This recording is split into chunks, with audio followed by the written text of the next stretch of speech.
Esses foram os homens que abriram o interior do Brasil, à força, e mataram Zumbi dos Palmares. Mas eles não eram o que você imagina. Nem sempre tiveram o nome de bandeirantes, e antes de qualquer heroísmo que a história construiu, eram, na prática, caçadores de gente. No Brasil colonial, havia homens que viviam do sertão, não do ouro, não da cana-de-açúcar. Viviam de gente. Capturavam indígenas para vender como escravos.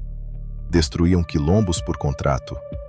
Abriam território em nome de uma coroa, que muitas vezes nem sabia o que existia ali.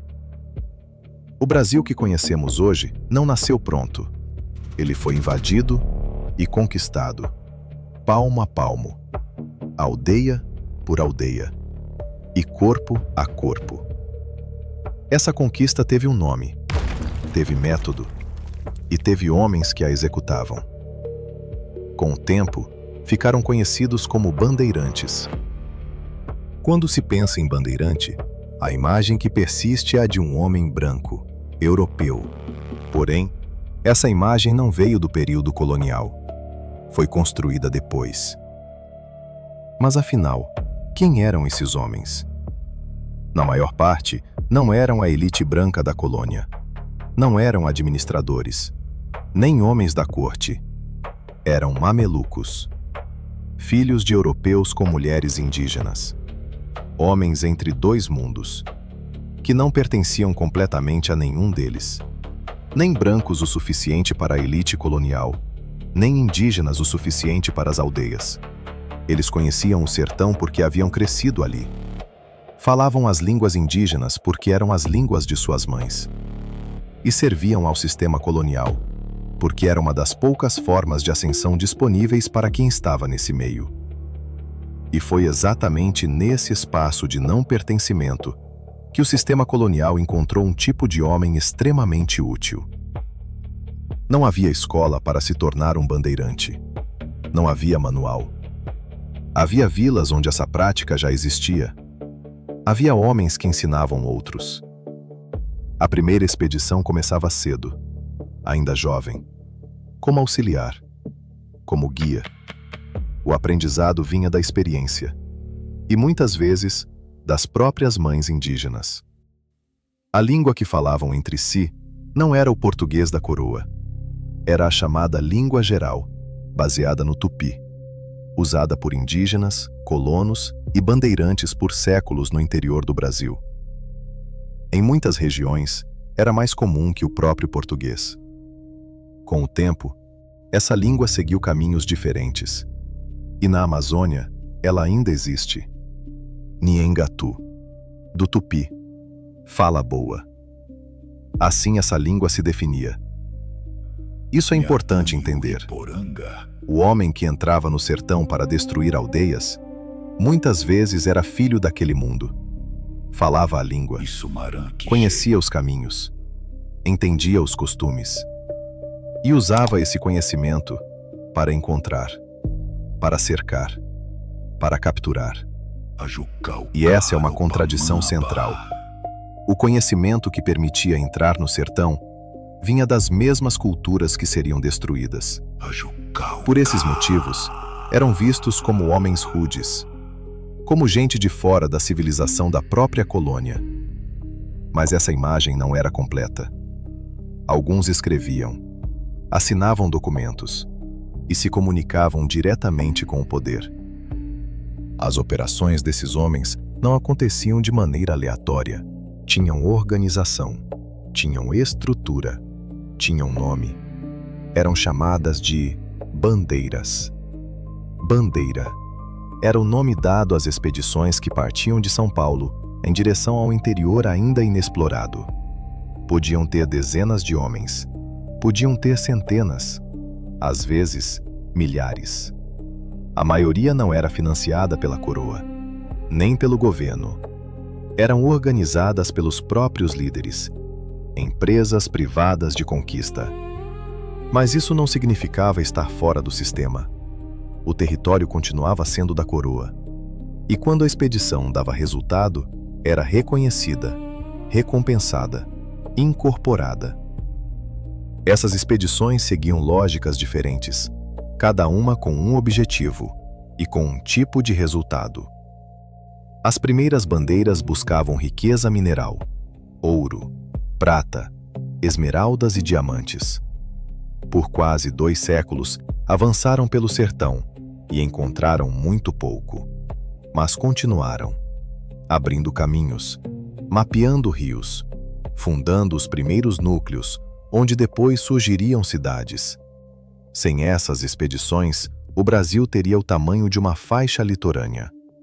Entretanto, cada rota aberta na picada do facão passou por cima de algo, ou de alguém. É daqui que nasce a imagem do bandeirante como explorador, como alguém que desbrava. Mas essa não é a única história. Havia também bandeiras voltadas à preação, com um objetivo muito mais direto: pilhar e capturar gente. Eles entravam em aldeias, atacavam, matavam quem resistia e levavam os sobreviventes para serem vendidos como escravos. Esse não era apenas um efeito colateral, era um propósito. Ao longo desse processo, povos inteiros desapareceram, não por acidente, mas por expedição organizada, financiada, repetida ao longo de décadas. Com o tempo, essa lógica muda de lugar. A violência deixa de ser apenas uma prática e passa a ser um serviço.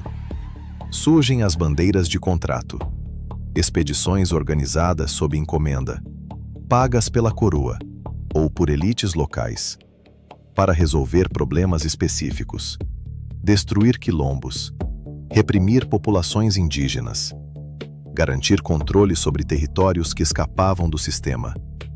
Aqui, a bandeira deixa de ser apenas uma expedição e passa a funcionar como outra coisa: um instrumento, um serviço contratado, um mecanismo de repressão. E é nesse ponto que surge uma nova função dentro do sistema colonial. Essa função tinha nome, tinha trajetória e tinha resultados. Domingos Jorge Velho, nascido em Santana de Parnaíba, uma vila que não era apenas um lugar, era uma fábrica de expedicionários. Ele cresceu ali, aprendeu ali, não tinha título, não tinha o reconhecimento da coroa. Seu valor vinha de uma única capacidade: a de entrar onde ninguém mais entrava e sair com o que o sistema colonial precisava. Ele começou no Nordeste, avançou pelo Ceará, Piauí, Maranhão. Jorge Velho não fazia viagens, ele executava limpezas de território. A cada campanha, menos gente ficava em pé e mais terra ficava disponível. Esse era o modelo. Ele não conquistava para si, preparava a ocupação. Quando a coroa ou as elites locais precisavam resolver um problema específico, chamavam homens como ele.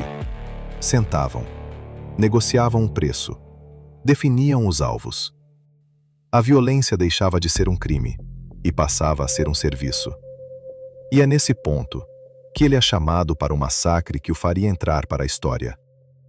Em 1686, o governador de Pernambuco enfrentava algo que ninguém conseguia resolver: Palmares, o maior quilombo das Américas. Mais de 50.000 pessoas, resistindo há quase um século a tudo que a colônia enviava contra ele.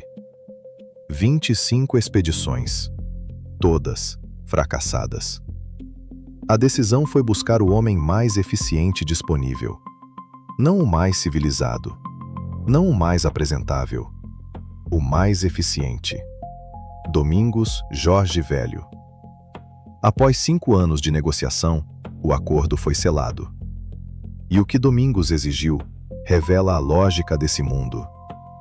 Primeiro, concessão de sesmarias. Terra. Muita terra. Segundo, perdão pelos crimes cometidos. Crimes documentados, que precisavam de anistia oficial. Terceiro, 1/5 de todos os indígenas capturados durante a expedição. Não dinheiro, corpos, Esse era o pagamento. Com um acordo firmado, Domingos Jorge Velho montou seu exército. A história estima cerca de 9.000 homens.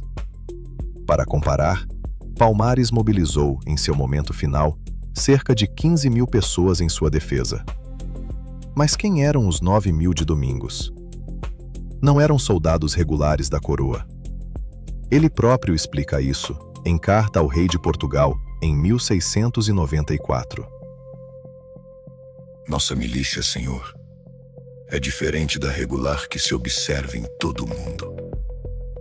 Primeiramente, nossas tropas não são de gente matriculada nos livros de Vossa Majestade, nem obrigada por soldo, nem por pagamento de munição.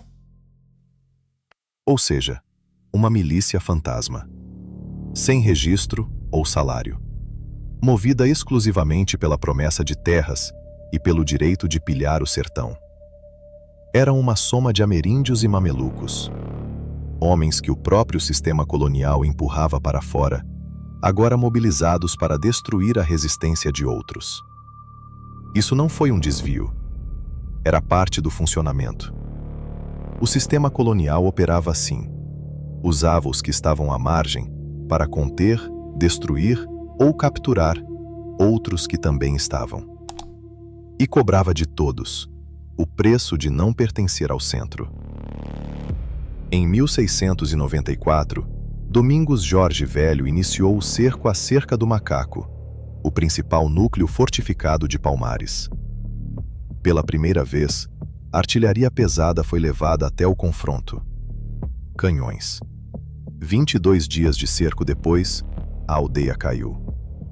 Mas Palmares não terminou ali. A resistência continuou por mais um ano. Reorganizada, dispersa, persistente. Só em novembro de 1695, Zumbi foi localizado. Não em batalha aberta, por traição.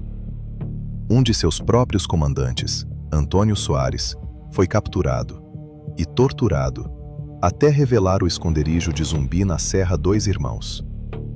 A expedição que o encontrou foi liderada por André Furtado de Mendonça, capitão dentro das forças de Domingos. Zumbi foi morto, decapitado. Sua cabeça foi salgada e enviada ao Recife, exposta em praça pública para desmentir a crença de sua imortalidade. Palmares resistiu por quase um século, e o sistema colonial precisou de um exército de 9.000 homens, de 5 anos de negociação e de uma traição obtida por tortura, para finalmente destruí-lo. Nesse mesmo período, o bispo de Pernambuco descreveu Domingos Jorge Velho. Nem falar sabe, nem se diferencia do mais bárbaro dos tapuias. E apesar de se dizer cristão, lhe assistem 7 índias concubinas.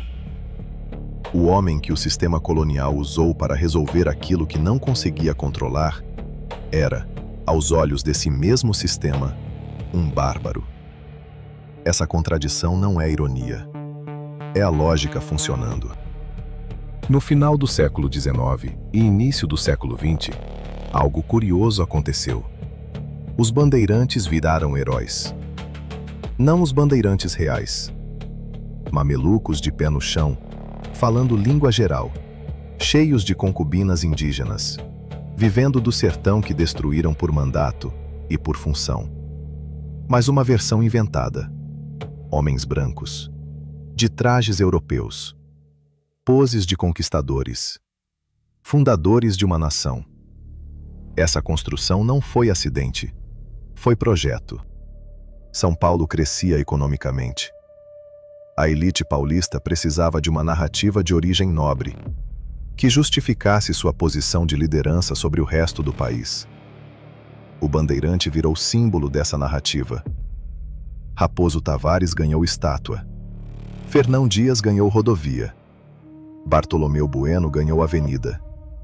E o bandeirante real, mameluco, violento, descartável, foi substituído por uma figura que nunca existiu. Domingos Jorge Velho não entrou nesse panteão. Era selvagem demais. bárbaro demais, explícito demais. Sua brutalidade não cabia no verniz que a mitologia precisava. Ficou como nota de rodapé. O mais eficiente de todos. O menos celebrado. O Brasil que você conhece tem a forma que tem, porque homens como Domingos Jorge Velho foram mandados para o sertão fazer o que o sistema precisava e não queria assinar. E esse fato carrega duas dimensões. O território foi conquistado. E essa conquista foi construída sobre extermínio. O bandeirante não foi herói, não foi vilão, foi ferramenta.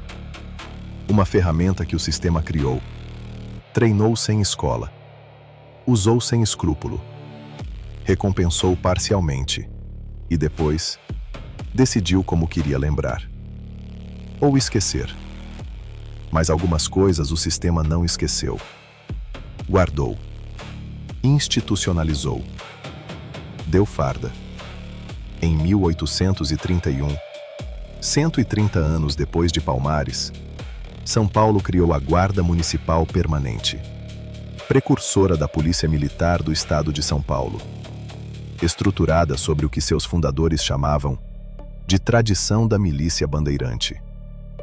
Em 1969, durante a ditadura militar, foi criada em São Paulo a Operação Bandeirante, um órgão de repressão política que reunia a polícia civil e militar para identificar, capturar e interrogar opositores do regime. Nomeada em homenagem. Sem ironia. Sem constrangimento. O nome não foi acidente. Foi escolha. Uma escolha que diz que o sistema entendia muito bem o que o bandeirante representava e considerava isso uma herança a ser preservada. A lógica que transformou corpos em ferramentas no sertão do século XVII não precisou ser reinventada. Ela já estava lá, funcionando, com outro nome, com outra farda, com o mesmo propósito. E enquanto esse sistema tratava corpos como ferramentas, indígenas capturados, quilombolas destruídos, mamelucos descartados, havia uma outra história acontecendo do outro lado do Atlântico. Uma história que esse sistema também precisava apagar. Porque para tratar milhões de pessoas como se fossem todas iguais, como se fossem uma massa sem nome, sem origem, sem diferença, era necessário primeiro acreditar nisso. Ou fingir acreditar. Mas elas não eram iguais. Nunca foram. Para quem caçava, pouco importava de onde vinham. Mas essas pessoas não eram iguais. Olá, eu sou o Razek, o editor por trás desse canal. A ideia aqui é apresentar esse tipo de história com um pouco mais de profundidade, histórias que quase sempre são contadas pela metade. Se esse tipo de narrativa faz sentido para você, considere se inscrever e fique por perto. Obrigado por assistir.